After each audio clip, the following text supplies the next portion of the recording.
Fala pessoal, beleza? Então tá, ó, seguinte. Na aula de hoje a gente vai falar um pouquinho sobre geopolítica. Ah, é, professor, eu adoro geopolítica e tal. Exatamente. E a ideia é a gente conseguir entender a chamada nova ordem mundial. Ou seja, o ordenamento geopolítico começou pós-década de 90, 89, 91. Só que para a gente conseguir entender esse ordenamento geopolítico, eu preciso mostrar para vocês as bases que deram origem a esse ordenamento geopolítico. Por isso, em geopolítica, a gente geralmente divide, galera, o período contemporâneo, a idade contemporânea, na verdade, assim, depois da primeira Revolução Industrial, em três grandes ordens internacionais. Tá, professor, mas o que é uma ordem geopolítica internacional? Uma ordem geopolítica nada mais é do que um período de tempo que tem um determinado ordenamento geopolítico. Ou seja, que os acontecimentos, em geral, eles são causados ou diretamente ou indiretamente por determinado fenômeno. Por exemplo, professor, a gente tem aqui ó, a ordem da Revolução Industrial. A ordem da Revolução Industrial ela começa com a primeira Revolução Industrial, século XVIII, né? Eu coloquei século XVII aqui, galera, perdão, século XVIII, tá? Segunda metade do século XVIII, mais especificamente, começa a primeira Revolução Industrial na Inglaterra, tudo tal. Vamos pensar nos acontecimentos que datam do século XVIII até 1947. A gente vai ter, por exemplo, a primeira Revolução Industrial. Tem a ver com a Revolução Industrial. Pô, legal. A Revolução Francesa. Cara, a Revolução Francesa, indiretamente, também tem a ver com a Revolução Industrial, com a ordem da Revolução Industrial. Por quê? A Revolução Industrial, ela colocou a camada da burguesia com mais destaque, precisava de um liberalismo político, liberalismo econômico e se livrar da influência daqueles reis. Ou seja, a Revolução Francesa, economicamente e politicamente, também é decorrente dessas inovações da Revolução Industrial.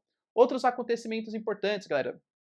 A Primavera dos Povos, que pedia na Europa a derrubada das monarquias, também revoluções burguesas, justamente pedindo por maior liberdade, maior princípios aí decorrentes da Revolução Industrial. A segunda Revolução Industrial também é decorrência da primeira Revolução Industrial. O próprio imperialismo europeu. O que foi o imperialismo europeu? Os europeus dividindo a África e a Ásia de acordo com seus próprios interesses, em busca de matéria-prima e mercado consumidor. Por que será que os europeus queriam matéria-prima e mercado consumidor? Revolução Industrial. A Primeira Guerra Mundial. A Primeira Guerra Mundial ela é decorrente do imperialismo europeu. Um certo revanchismo alemão, um revanchismo italiano, vai surgir ali a segunda Guerra Mundial, que é decorrente da Primeira Guerra Mundial, que é decorrente da Revolução Industrial. A própria crise de 29, uma crise de superprodução, ligado ao Fordismo, ligado à segunda Revolução Industrial. Então percebe, galera, como diretamente e indiretamente os principais acontecimentos que marcam esse período da ordem da Revolução do século XVII, século XVIII, perdão, até 1947, eles vão ser coisas ligadas à Revolução Industrial. Por isso que a gente fala que esse período é a ordem da Revolução Industrial. Os acontecimentos, direto ou indiretamente, têm a ver com essa condição geopolítica. Bom, vai acontecer determinada coisa, a gente vai falar aqui na aula, tá, sobre isso. Aqui, galera, 1947, tem historiador que considera que é 1945 que começa. Eu prefiro falar 1947, que é quando é lançada a chamada Doutrina Truman. A primeira vez que um presidente norte-americano, Harry Truman, ele faz um pronunciamento pedindo para conter o avanço do socialismo na Europa. Ou seja, fica explícito que existe uma bipolaridade, uma divisão no mundo entre Estados Unidos capitalista e União Soviética socialista. Eu considero que é um marco ali da Guerra Fria, tá? Do início da Guerra Fria.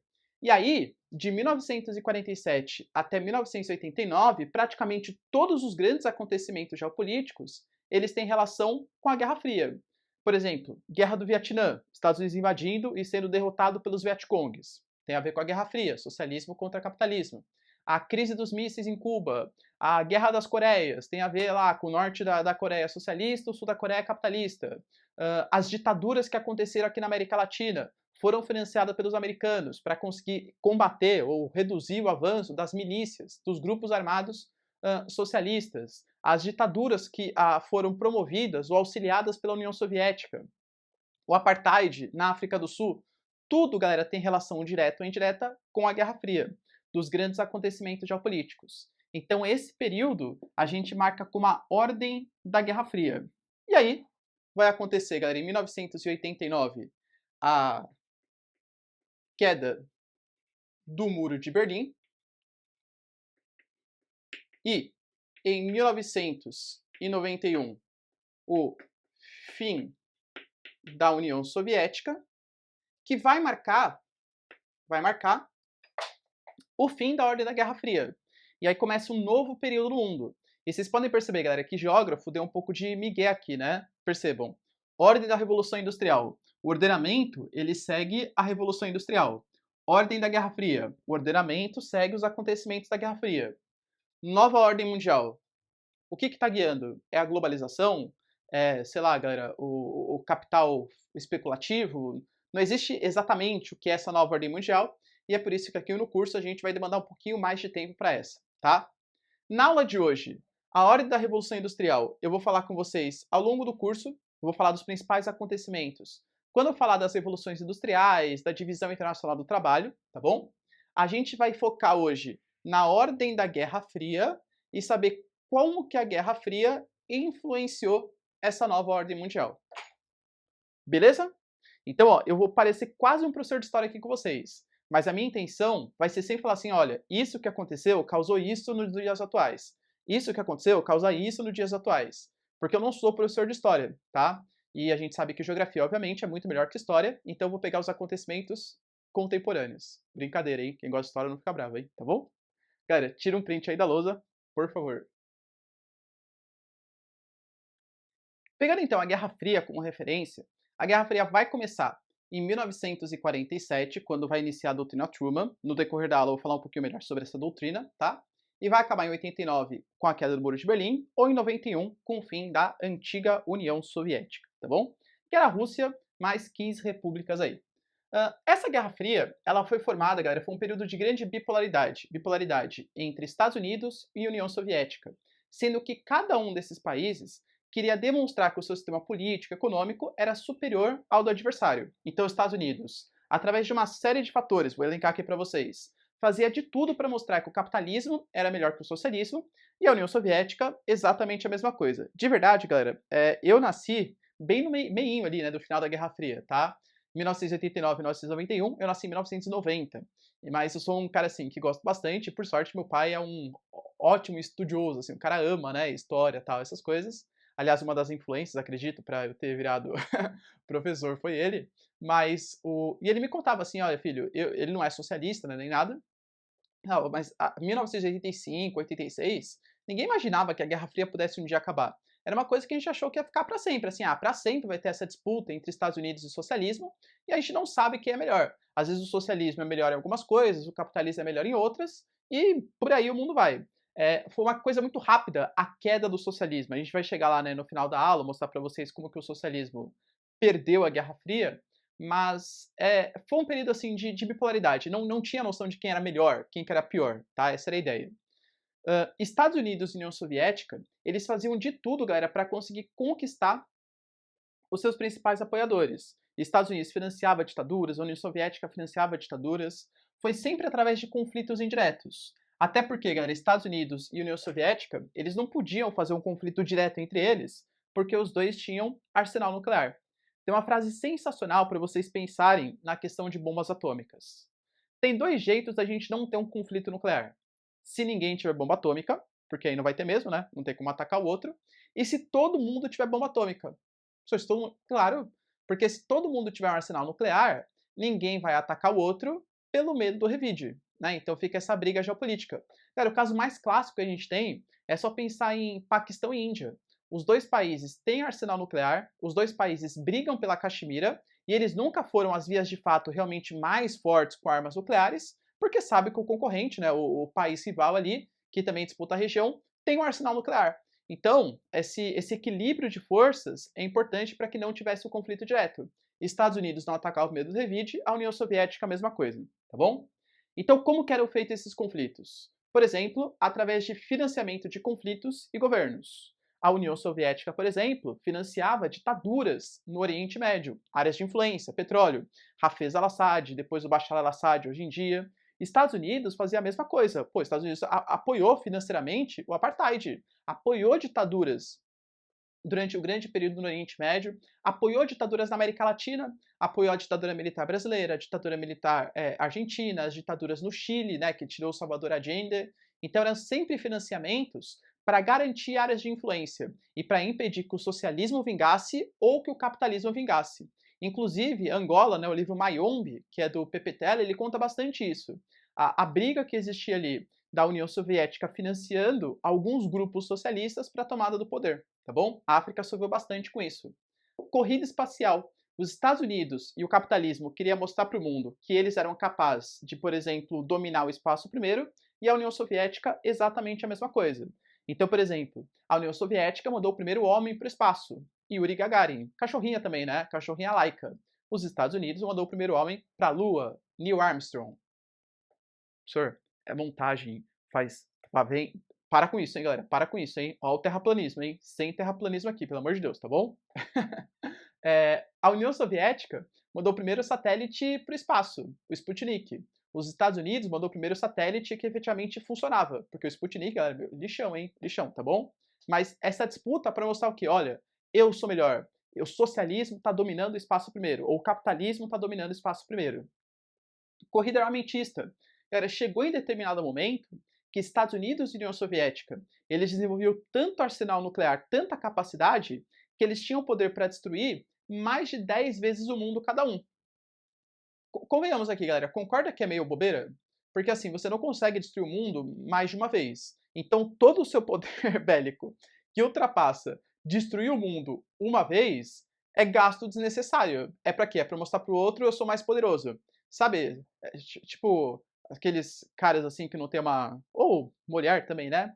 Que não tem uma identidade, uma pessoa. Olha, eu tenho que ter um carro melhor do que aquele cara para mostrar para ele que eu sou melhor, tal. É mais ou menos essa ideia, mostrar para o mundo que o seu sistema político era melhor, tá bom? Então, corrida armamentista, desenvolvimento de armas, Jogos Olímpicos, era a União Soviética, Rússia, né? Quantas vezes foi punida pelo uso de esteroides, pelo uso aí de anabolizantes, tá?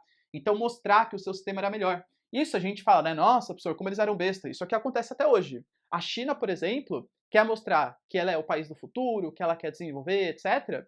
É liderança nos Jogos Olímpicos. Foi o país que mais ganhou medalha nas últimas Olimpíadas. Por quê? Justamente pelo investimento que eles fazem para provar para o mundo que eles são melhores. Esporte e geopolítica sempre caminham juntos. A ditadura militar brasileira, por exemplo, torcendo muito que o Brasil fosse tricampeão.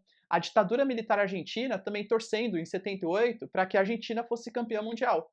Porque isso renova, né, traz um espírito nacionalista, desenvolvimento, olha, a Argentina é melhor, o Brasil é melhor, como se retomasse o orgulho da nação. Ou seja, o socialismo e o capitalismo querendo provar que eles são melhores. Produções culturais. Então, filmes que falassem que o capitalismo é melhor, que o socialismo é melhor, eventos, teatros, shows, enfim, né, cantores que se pronunciavam a favor de um modelo político ou de outro modelo político. Eu sempre dou exemplo, eu particularmente, cara, não. Eu tatei uma camisa dele, né? Não tô usando aqui agora. Uma camiseta do Rocky Balboa. Adoro, né? Acho muito louco. Gosto do Sylvester Stallone e tal. A gente vê, por exemplo, o Rango. Rango, ó. O Rambo, né? Rango. Tô com fome, né? O Rambo, galera, que vai invade o Vietnã para combater os Vietcongs. Ganha de todo mundo sozinho, né? Obviamente, muito possível isso. Os Estados Unidos querendo mostrar que o capitalismo norte-americano é melhor que o socialismo. E o Rock mesmo, o Rocky Balboa. Não quero dar spoiler, se bem que aconteceu há mais de 30 anos, então não é mais spoiler. No Rock 4, que o Rocky Balboa, um lutador de boxe americano, vai lutar contra Ivan Drago na União Soviética e a torcida soviética começa a gritar o nome do Rocky, que é o norte-americano. Cara, disputa, Guerra Fria isso aí, tá? Nitidamente Guerra Fria, os norte-americanos, através de Hollywood, querendo comprovar que o seu sistema político ele é melhor, mais eficiente, tá bom? Então percebam que, assim, vários conflitos diretos e indiretos aconteceram. Indiretos, aliás, né? Mas nunca teve um conflito direto.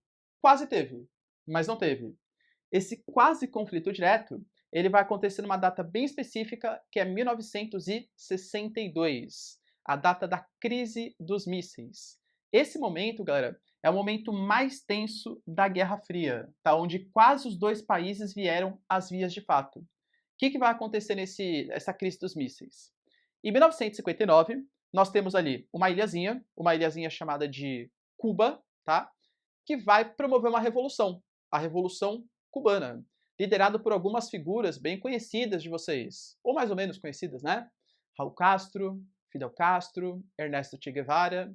E essas lideranças vão tirar o Fulgêncio Batista, que estava no poder em Cuba, que era um cara completamente alinhado aos interesses americanos. O Fulgêncio Batista, inclusive Cuba, galera, respeitava a chamada Emenda Platt. A Emenda Platt era como se fosse uma espécie de documento que garantia que Cuba era quase como se fosse uma república dominicana, ou seja, um estado associado aos Estados Unidos, percebe? Então, essa era a noção que tinha, que Cuba era completamente subordinado. Fidel Castro e o Ernesto Che Guevara, Raul Castro, querendo maior liberdade para essa ilha, promoveu a revolução e conseguiu tirar o Fulgêncio Batista do poder, esse cara alinhado aos interesses americanos. Fidel Castro, inicialmente o grande líder da revolução, não tinha grandes ambições socialistas para a ilha de Cuba. Mas, quando ele percebe que ele pede ajuda para os Estados Unidos para fazer um novo governo, os Estados Unidos não aceita por ter tirado o seu grande parceiro, e ainda os Estados Unidos financia a invasão à Baía dos Porcos, ou seja, a invasão de cubanos, de exilados, para tentar dominar o poder de novo, fala, não dá mais jeito, não dá. A gente vai ter que se aliar a alguém contra os interesses americanos. E aí surge ele, União Soviética. Ô, Cuba, tá vindo de se tornar socialista? Claro. Você me ajuda financeiramente, militarmente? Claro que ajudo. Então, olha que interessante, na Revolução Cubana, ela inicialmente não era uma revolução nitidamente socialista, apesar de alguns líderes da revolução serem sim socialistas, como por exemplo Che Guevara. Era uma revolução que queria maior soberania para a ilha de Cuba. Num segundo momento, com a resistência dos Estados Unidos e com a tentativa dos Estados Unidos de acabar com a revolução, aí sim Cuba se torna socialista, aliado à União Soviética. E olha que problema geopolítico para os Estados Unidos. Galera, Cuba é uma ilhazinha que está tipo no quintal dos americanos, tá pertinho ali da península da Flórida. Então a gente teve o desenvolvimento de uma ilha socialista que está a quilômetros, pouquinho ali, de distância do território americano. O que vai acontecer? Os Estados Unidos começam a ficar preocupados. E pouco a pouco, ele vai fazendo espionagens. Ele pega um aviãozinho espião, os Estados Unidos, para ver o que está acontecendo aí na ilha de Cuba. Então pega o aviãozinho, vai tirando foto de cima do território, para saber o que aqueles caras estão aprontando, o que a União Soviética está aprontando. Em determinado momento, eles percebem, através de um avião espião chamado de U-2, mesmo nome da banda, U-2, tá? O avião espião tira fotos e vê que Cuba está instalando mísseis. Mísseis de capacidade de médio alcance que podem sim atingir o território americano. E que aqueles mísseis são mísseis soviéticos. Os Estados Unidos falam, não, aí pesou também, né? Aí ferrou. Aí o que os Estados Unidos fala? Cuba, você tem 2 semanas para tirar esse míssil daí. Se você não tirar esse míssil daí, nós americanos vamos invadir o seu território e tirar esses mísseis à força. A União Soviética responde: Estados Unidos, você não pode fazer isso. Se você invadir Cuba, eu vou pegar e vou atacar vocês, porque Cuba é o meu grande aliado. E aí, galera, os Estados Unidos começam a brigar com a União Soviética, essa disputa, e fala assim: beleza, União Soviética, eu não queria falar, mas vou falar aqui agora. Vocês estão instalando mísseis em Cuba, não estão? Beleza. Se vocês não tirarem esses mísseis em Cuba em 2 semanas, eu vou pegar os mísseis que eu já tenho instalado na Turquia e vou atirar em vocês. Pegou de surpresa, hein, galera? Nikita Khrushchev, então líder soviético, não sabia que tinha esses mísseis em Cuba e na Turquia. Começa o período de negociação. Tá, mas quem vai tirar primeiro? Eu tiro de Cuba primeiro, você tira de Cuba primeiro. Ou da Turquia primeiro. Começa o período de negociação. No final das contas, galera, quase no final do prazo, onde todo mundo já dava praticamente certo que haveria um conflito porque os Estados Unidos invadiria Cuba para retirar os mísseis e a União Soviética responderia, a União Soviética tira os mísseis. Os Estados Unidos depois tiram os mísseis da Turquia e fica um período de mais ou menos paz ali, tá? Pessoal, mas eu ouvi falar que foi o Magneto que salvou. Tem mesmo, né? Aquele X-Men primeira classe que, que foi os mutantes lá. Não sei, galera. Vai que foi, né? Tô brincando, hein? Não foi não, tá bom? Mas foi o momento mais tenso ali da Guerra Fria, onde quase os 2 países vieram às vias de fato. Beleza? Tira um print aí, pessoal.